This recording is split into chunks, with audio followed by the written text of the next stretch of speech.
Carl and Lou here from Games, Brrraains A Head-Banging Life, gbhblofficial.com for short, and it's track by track time, and we are going to a different band, so to speak. This is one of the first times we're covering a band that aren't one of the giants. This isn't a slur on them, but they're part of the British underground scene, and they are not, they're not Guns N' Roses, Appetite for Destruction and stuff like that. Yeah, good for me, because it was new for me. Yeah, I chose this because mainly because right now they're promoting the release of a new album later this year called The Witching Hour.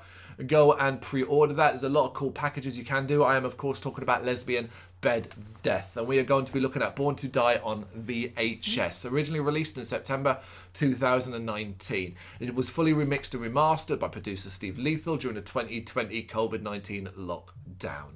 Born to Die on VHS is an album of mainly covers from some of the band's favourite 80s horror movies, including things like Lost Boys, Fright Night, Critters, and more. So if you know your horror movie music, you'll be very familiar with a lot of the songs. There are some original tracks on it, including as well a fun bonus track too.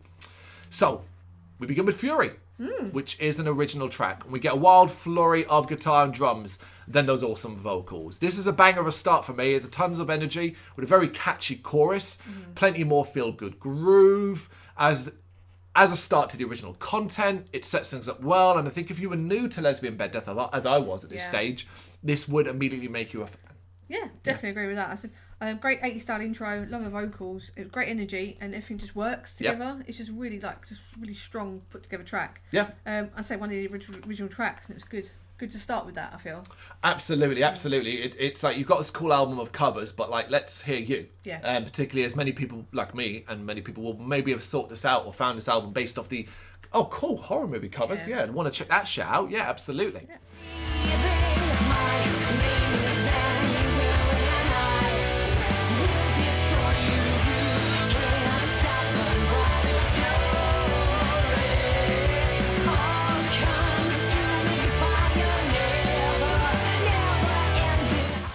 Brings us to the first cover then, Dream Warriors, and it's a damn cool homage. It's a popular film from, of course, A Nightmare on Elm Street 3, Dream Warriors. Yeah.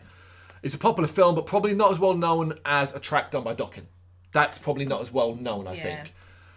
I do like the Dokken song. I actually do like it, but this one I think Lesbian Bed Death do better. Everything just sounds so substantial and meatier, and they absolutely nail that chorus. It gets proper stuck in the head. Yeah, I never heard the original Dokken version. So this is quite cool for me. It just sounds like a soundtrack should be. So it doesn't like. I feel like if I went to know, I'd say this was the original one. Yeah, fair. Yeah. So I really enjoyed the meatiness of it, and I think it works well with more of a female vocal. Works quite nicely. So yeah, I'm intrigued to go back and listen to the original ones now, because some of them I knew and some I didn't. So. It should be noted that a lot of these tracks, these tracks appear in the end credits. They're part of the soundtrack, not the score. Yeah. That kind of aspect. So perhaps if you don't stick around for credits and stuff like that, you might not actually know a lot of these.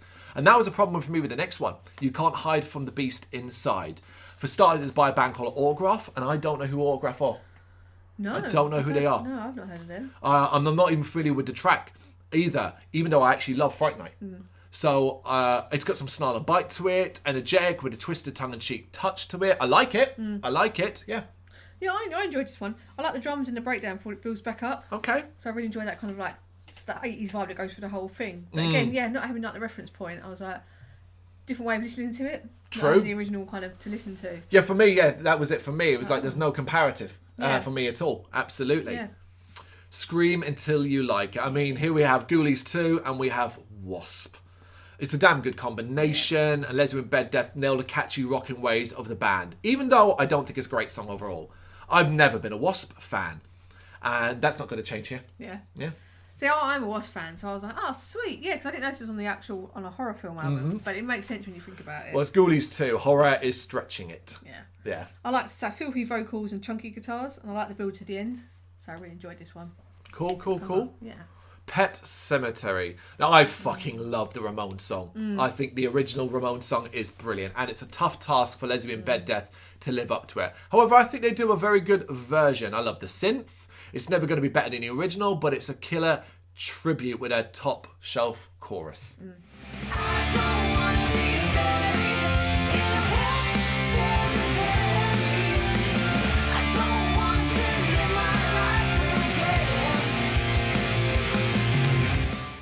see, I loved the original, so I'm glad they did this song justice. Female vocals and a melancholic vibe, which I like. Yeah. Very different to the Ramones vocals. True. Oh, absolutely. It felt a bit more melancholic than the original.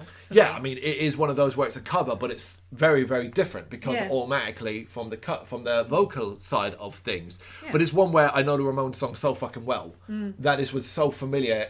I was almost hearing the vocals from the Ramones, and then being like, no, pay attention, that kind of aspect, you know. Hellraiser, a great cover of a great song by a great band. Obviously, it's Motorhead from a shocker of a movie as well. It's hilarious that this track is from Hellraiser 3. Yeah. Hell on Earth. I love the chunkiness of this and how it's not frantic or wild, but it's got bags of heavy. It's a headbanger. Yeah, I feel like it needed a bit more energy. Okay. That's just my personal opinion. Do you like the original? I think because Ozzy covered it. So that's why I'm getting confused. Right. Because Ozzy Osbourne's covered it, and I think it was a bit quicker when Ozzy covered it. So that's why I kind of got confused.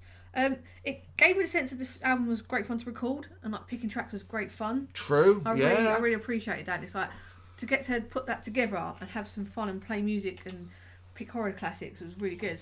But yeah, it's a little bit more energy. But again, I enjoyed it still. Yeah, I think it's great.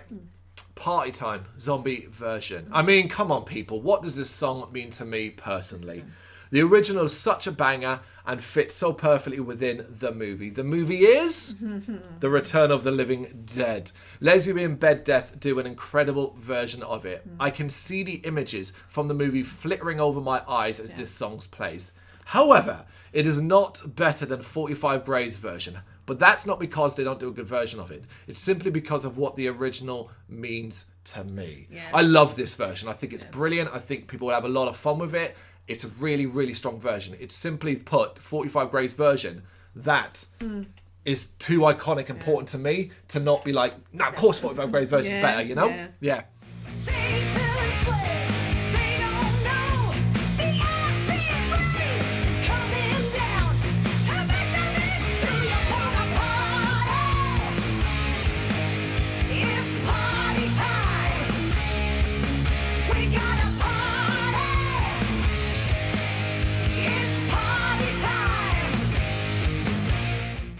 Also, perfect track for this album. Yeah.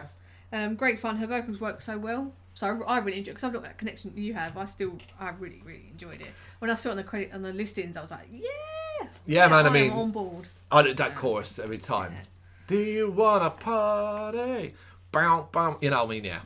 Lost in the Shadows. Another one I don't know. Lou Gramm from the Lost Boys. And I've never heard this before. Although it does sound like it could be from that film, even with Lesbian Bed Death's version. I like the strong gothic horror vibe to this, powerful vocals. It's attention grabbing. Same here. Like you can tell it's from like 80 soundtrack. Have got a certain. They've always got a certain kind of theme running through them. Yeah. And this differentiates from the other songs that are not like more like the soundtrack listings. This would be in the. I haven't seen Lost Boys that much. Okay. So I'm not trying to work out if it's actually in the film or not. But it sounds like it could be. That's what I'm saying. Like I really enjoyed it. Do you even know who Lou Gramm is? No. Either do I. No. Yeah. Not for me. He's back, the man behind the mask. It's Alice Cooper from Friday the 13th, Part 6, Jason Lives. It's hilarious when you, like, with Motorhead, it's just like, this is not a good film. But fair enough. Tack it on there. It's a great combination. You talk about Lesbian Bed Death having a go at Alice Cooper, which is great. And they nailed the Cooper fun. Strong synth, catchy rhythm, another killer chorus. No knocking this one. Yeah, so like the chorus and how memorable it is great. And so having a new track presented to me, and I'm like, when you see who did it originally, like, I just like the fun element. It's great. And so it seems like quite a more somber song for Alice Cooper. Okay. Slightly. Yeah, but I still enjoyed it. Okay. Yeah. Okay. Power of the Night. Come on, Critters fans. When you think of Critters, you think of this song and you think of Johnny Steele. Lesbian Bed Death absolutely nailed the 80s rock vibes. It's a ton of fun. It puts a big smile on my face the moment I hear this song, because this song is played throughout the movie. Oh, really? I've not seen it. Absolutely. He's a rock star character that one of the alien bounty hunters end up taking the form of, because they're they've got no faces. So when they come to Earth, they have to blend in. Yeah. And they're flicking through channels trying to find faces. And he comes across Johnny Steele's Power of the Night video. Yeah. And that's when he first hit the song, Power of the Night. Streets are, just, it's so cheesy. And it ends up turning into Johnny Steele, and that's what it is. Okay. And then the boy, Bradley, he's a big fan of Johnny Steele, so when he sees Johnny Steele, he thinks it's actually Johnny Steele. It's entrenched in the Critters movie. Yeah. You know, that's Steve Smith as well. Never forget. Oh yeah. For me, this was a blast. I say I loved the great drum intro and the symphony into this song. I had no reference for it, but I still enjoyed it. So I say like having that little bit of extra. Oh yeah, it's super 80s. Yeah, I really appreciate having it on there. Mm-hmm. Yeah. And that's the end of the covers, because when we've got technically, because it's a bonus track, but we get Flesh next, and it's a kick-ass original with such a catchy chorus. I really love the groove of the guitars here. Not enough has been said throughout, actually, for me, how brilliant the percussion, the drums, and stuff like that is. It's a heavy house track. Yeah. Definitely sounds like it could be in a cheesy horror film. So it just slots in just really nicely. You've seen the video for it? No. Super sleazy, super sexy stuff, man. I'll super sexy stuff, yeah.